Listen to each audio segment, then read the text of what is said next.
Welcome to the Power in Motion podcast, the show for women who want to develop a kinder relationship with their body so you can feel healthy, happy, and confident without restricting food, doing torturous exercise, or constantly worrying about the number on the scale. I'm your host, Kim Hagel, size inclusive fitness specialist and certified non-diet health and life coach specializing in body image. This podcast is here to provide weight neutral, health at every size aligned information and coaching on sustainable habits and mindset shifts so you can feel your very best in the body you have right now. Let's lace up our runners and go for a walk while we chat.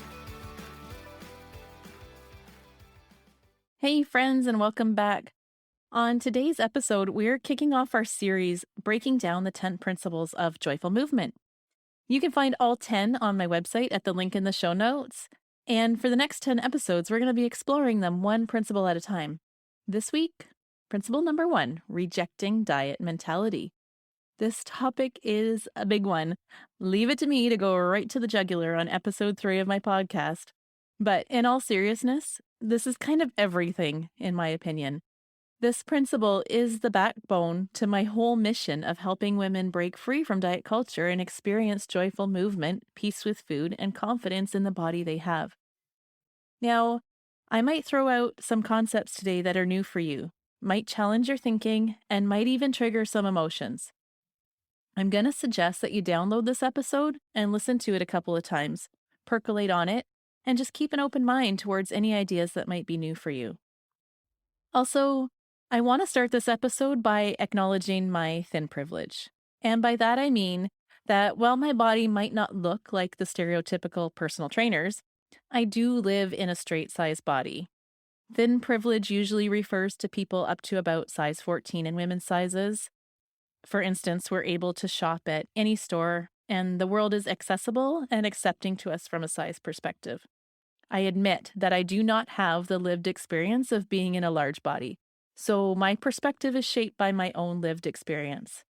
I am health at every size informed and sensitive to the fat phobia and weight stigma in our society, and I make every attempt to bring that sensitivity to my podcast. But I welcome feedback, comments, and insights from all listeners, but especially regarding my thin privilege perspective. So, moving on. At my little gym, when I first meet with women, they always come in for a consultation first. A goal-setting appointment where they talk about what they want to get out of working with me. And 90% of the time, they'll say weight loss. Even though I'm well known for being a health at every size, non-diet personal trainer, this is still hands down the number one goal initially of the women I see.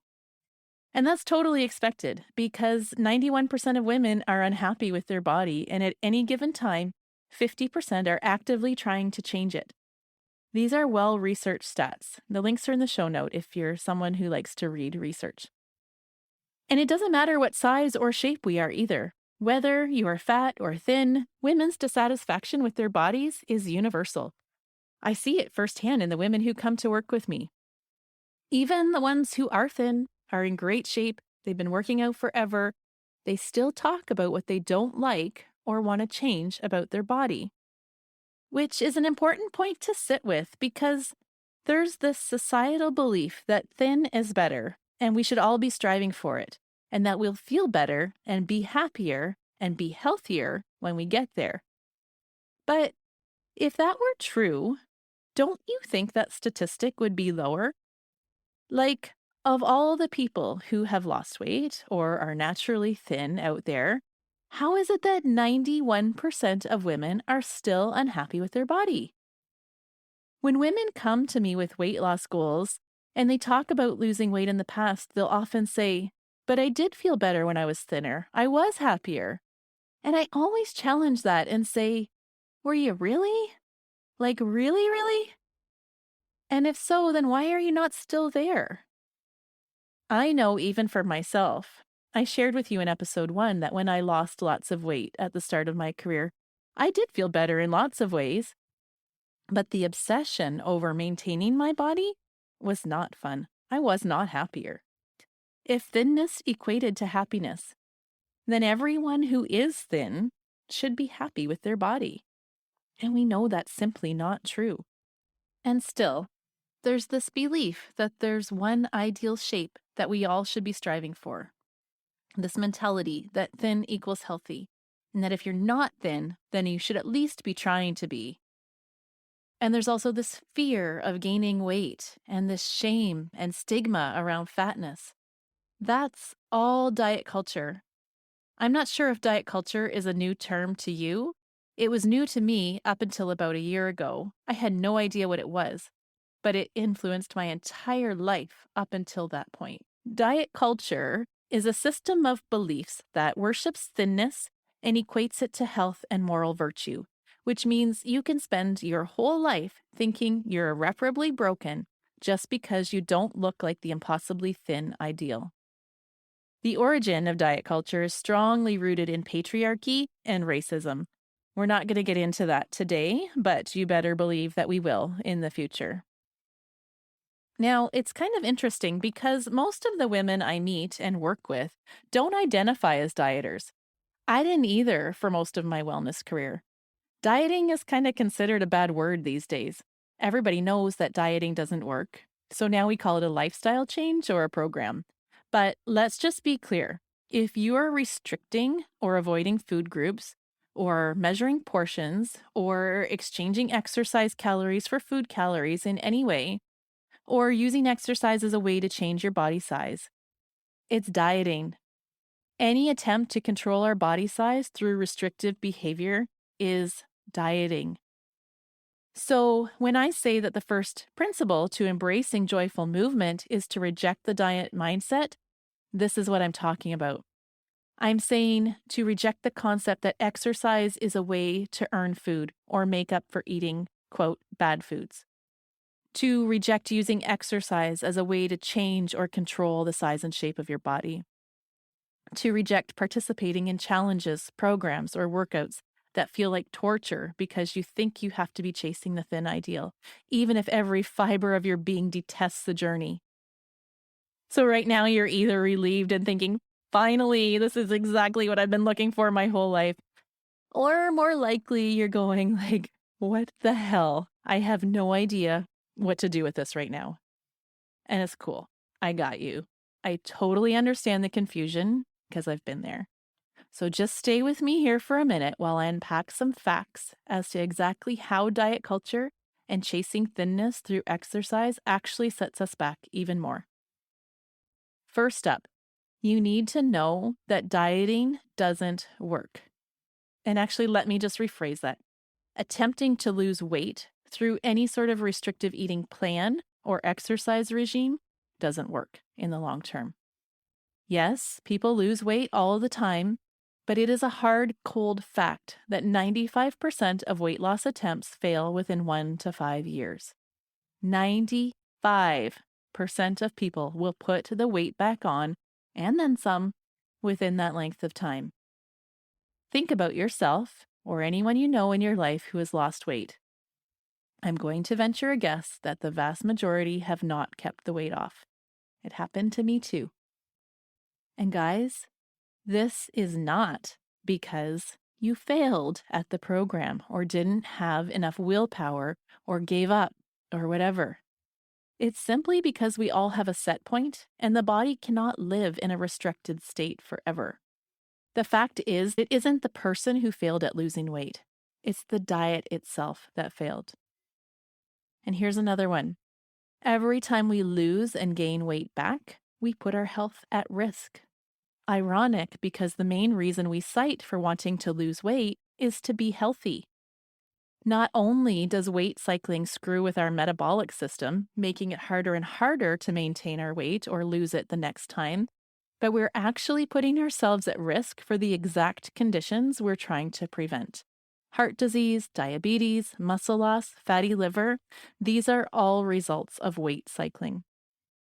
And finally, losing weight isn't even the be-all end-all to being healthy.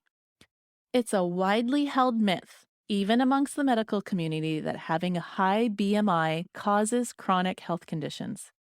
There's actually tons of evidence to the contrary. In fact, obesity alone isn't a danger to health. High BMI is correlated to many long-term health conditions, but it doesn't necessarily cause them. Correlation means the two conditions often exist together. For instance, smoking is correlated with alcoholism. But that doesn't mean that being a smoker will cause you to be an alcoholic. Having a high BMI is correlated with disease, but it doesn't necessarily cause disease. What is much more causative are the lifestyle factors that sometimes, but not always, accompany having a higher BMI, such as inadequate nutrition, lack of physical activity, smoking, drinking, and stress. And guess what? People with a low BMI who have a similar lifestyle actually run the same risk of disease. So being thin in itself isn't a protective factor either. Now, I just rattled off a whole lot of stats and facts there. I encourage you, if you want to go deeper into that topic, to get the book Health at Every Size by Dr. Lindo Bacon. They have taken a very detailed scientific deep dive into that topic. It's good reading. Oh, hey, wait, I got one more thing for you here. And this one has to do with motivation. Motivation is the biggest struggle I hear from women every single day. So much so that I created a free guide all about it, which you can download in the show notes. But here's one key point that will really blow your mind about motivation. Science has actually proven that weight loss or body goals are anti-motivating. So if you're entering into a fitness program in order to lose weight or are exercising purely to achieve a change in your body, it's pretty much guaranteed that you won't stick to your goals long term. Okay, so if dieting and weight loss attempts don't work, and being thin isn't the key to health, and if working out to lose weight is actually a motivation killer, then why is every trainer, gym, or program out there promoting weight loss? Diet culture. And also fat phobia. I'm going to swear here, guys. Fucking diet culture has got us brainwashed that thin is the only way to be. Fat equals bad, lazy, unhealthy. We have so much judgment and stigma towards fatness. This is fat phobia. And you'll notice I use the term fat or large-bodied rather than overweight or obese. This is because I'm attempting to neutralize the words, to destigmatize them. Overweight and obese imply that there's one healthy ideal. I believe in health at every size and that all shapes and sizes are neutral. So I just call it what it is. And if you have a reaction to the term fat, I encourage you to explore what might be behind that. Perhaps you have your own internalized fat phobia. All that to say, across the board, we all have so much of our worth tied up in our body image. It's hugely emotional. And the diet and fitness industry, at the end of the day, want to make money. And they know that people, women especially, make purchasing decisions based on emotion. So if they can have us believing that they can finally solve this problem for us, that our lives will be so much better and we'll finally be happy, it's total bullshit. It's a money grab. It doesn't work, but it keeps you hooked and spending money, so they keep doing it. But knowledge is power. So today I armed you with a whole whack of knowledge, and now you get to decide how you want to move forward. Let me say this. It's totally okay if your mind is still saying, but I want to lose weight. It would be impossible to just get rid of a desire that you've maybe been holding on to your whole life after listening to one podcast. It usually takes quite a bit of mindset work to change a deep-seated belief like that one. That's exactly what we cover inside my coaching programs, right? We go deep into goal setting that gets to the feeling you're after, the desire behind the desire to lose weight. It's okay if you're not ready to reject the desire to lose weight. But I'm going to ask you today if you can be ready to reject the diet mentality, especially in regards to how you choose to move your body. Can you start to see how engaging in exercise only as a way to lose weight takes all the joy out of exercise? Let me ask it this way. If you weren't concerned about weight loss or burning calories, would you maybe feel free to have a little more fun with movement? Maybe you'd see exercise as a way to care for your body as opposed to a punishment for your body's wrongness. If you're open to that possibility, here's a few tips to help you along. 1. Set goals for yourself that have nothing to do with your body. Rather, decide how you want to feel when you exercise and set goals according to your feelings. 2. Choose movement you enjoy and don't force yourself to do activities you hate just because they're better for weight loss. 3. Choose exercise that you feel like you can be successful at.